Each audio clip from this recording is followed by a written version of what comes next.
How's it going, guys, and welcome back to the channel for a Star Wars Battlefront 2 video. It's been a while since we talked about this game. As we all know, the game really has kind of fizzled out of relevancy in the past few months, unfortunately.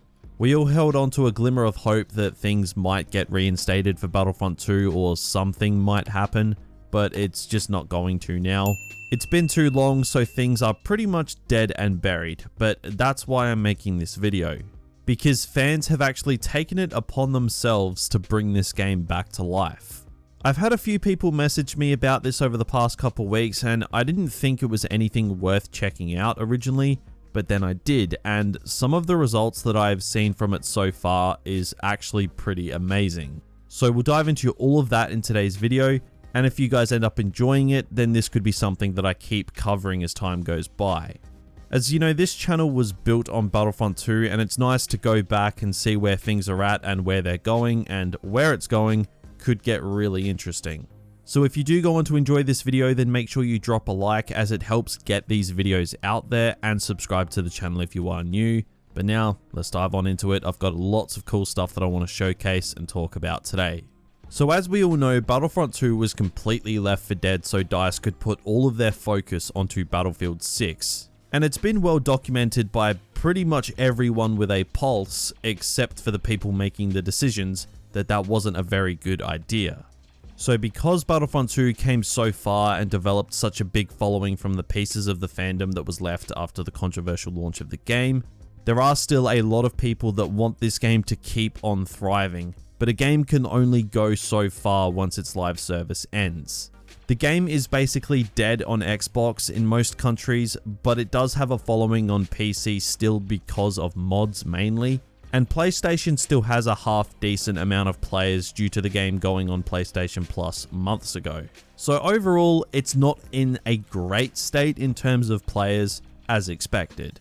So the focus for the game has shifted to offline content, just like the original Battlefront 2. So the fans have taken it upon themselves to breathe new life into Battlefront 2. And the early results of this are actually pretty impressive. Now, I've talked about mods on the channel before, but most of the mods we looked at were just cosmetic. They're cool and all, but they don't hold a lot of longevity for the game itself, as it doesn't affect the gameplay, it's just the look. But because the game is in that transitional period post live service where the focus is offline, this has actually freed things up for modders and made modding aspects of Battlefront 2 just a whole new ball game. Now, as most of you who were a part of the community at some point throughout Battlefront 2's live service, you will know that before each update there was a community transmission, or a CT. This was basically the details for the upcoming update and became a meme for a while, and it was just a part of the game and a part of the community. Well, fans have taken it upon themselves to bring this back. Now, I want to stress this before I show you guys everything and, people think I'm misleading them.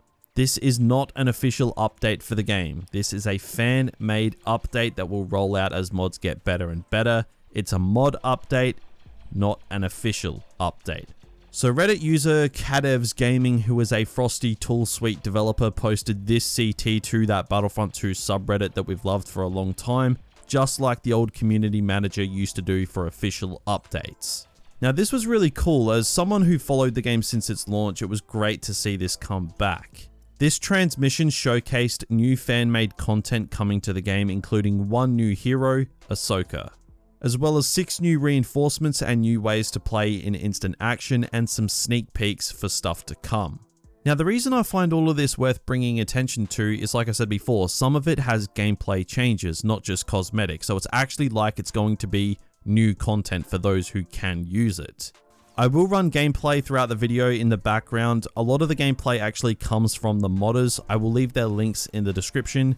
Make sure you go check them out, as they're doing some amazing work and they deserve some attention. So Ahsoka will be coming in this sort of fan update, and that's obviously going to please the people who have wanted Ahsoka in the game since last year. There has been a lot of Ahsoka mods over the years, but none of them have been great. But this one here, it's not just going to be a cosmetic mod. She is going to have 2 lightsabers. She'll be able to throw one of them, block with one of them, use both lightsabers at once. So from what it seems, they're kind of using mechanics from heroes across the game to kind of make a new hero that fits Ahsoka. And the skin itself for Ahsoka actually does look really good. It's probably as good as DICE could have made it, to be honest. Now, one of the most requested reinforcements for Battlefront 2 that we never got was the Magna Guard. It was always something that was just missing from the game. Obviously, they would be a really unique reinforcement. They have a staff and could be used in heaps of different ways, and it sucks that we never got to see them. But through mods, we will be. These will come in the form of the Combat Magna Guard and the Ranged Magna Guard. Now, the Combat Magna Guard will apparently be receiving unique abilities unlike anything we've seen, so I'm really interested to see how this specifically turns out. If it's done well, for those who can use mods, it's gonna be like having a new reinforcement in the game, and a pretty important one at that. As for the Ranged Magna Guard, that will be a little bit more by the numbers from what I can see, but it still looks cool nevertheless. Another reinforcement we never saw in Battlefront 2 was the Aqua Droid. This will come as well, and judging from the gameplay, it's nothing game changing, but does look really clean and a fine addition. There is also going to be a Republic Gunner and an Honor Guard. These two aren't anything crazy, but for those who played Battlefront 2015, I'm sure it'll be nice to see the Honor Guard in the game, even though it's not official by DICE. And the final reinforcement will be a Shock Trooper, which again is nothing crazy, but I'm all for it. Now, in this unofficial update, there will be a Mandalore skin for Obi-Wan. It's just cosmetic though, so nothing game-changing there, although it does look pretty good. And there is going to be 6 appearances for the Ewok Hunters. Now, that's pretty cool. The looks were just random in the game itself, so this way, the modders have done it, so there are actually more options and we can, actually choose what Ewok we want to use. But this is where things get really interesting for the future of this game and the longevity of it. In the long run, the future of this game is offline. People are just going to lose interest eventually, and the online players are going to go down to almost nothing. Now, this won't be a problem if a Battlefront 3 is made, because no one's really going to care, but if a Battlefront 3 isn't made, then this is about all players have to go back to, and they're going to be met with empty lobbies. So the future of this game is undoubtedly offline, bar a miracle. So the modders obviously know this, and they have done what they need to do. And they've made it so online game modes are going to be available offline. And because they're offline, it means they can get really creative with the mods.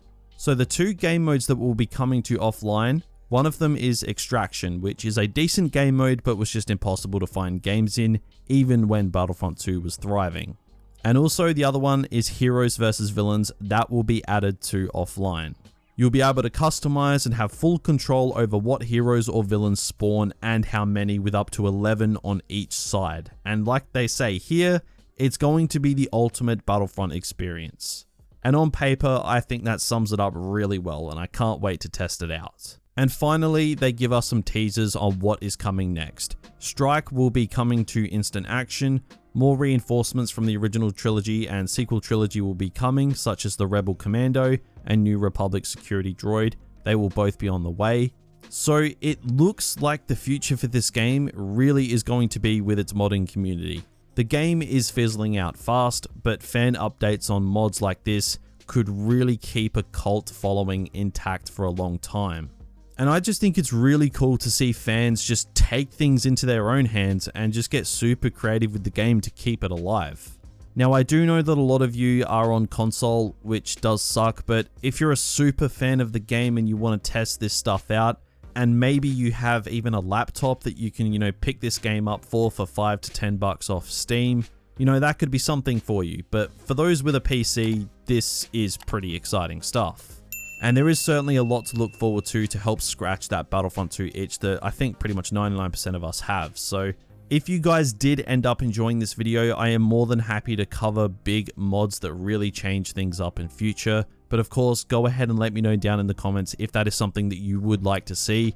And remember to drop a like on this video if you did enjoy it, and subscribe to the channel for more Star Wars gaming content. But that is just about going to wrap this video up. So thank you all for dropping by, and I'll catch you all in the next one.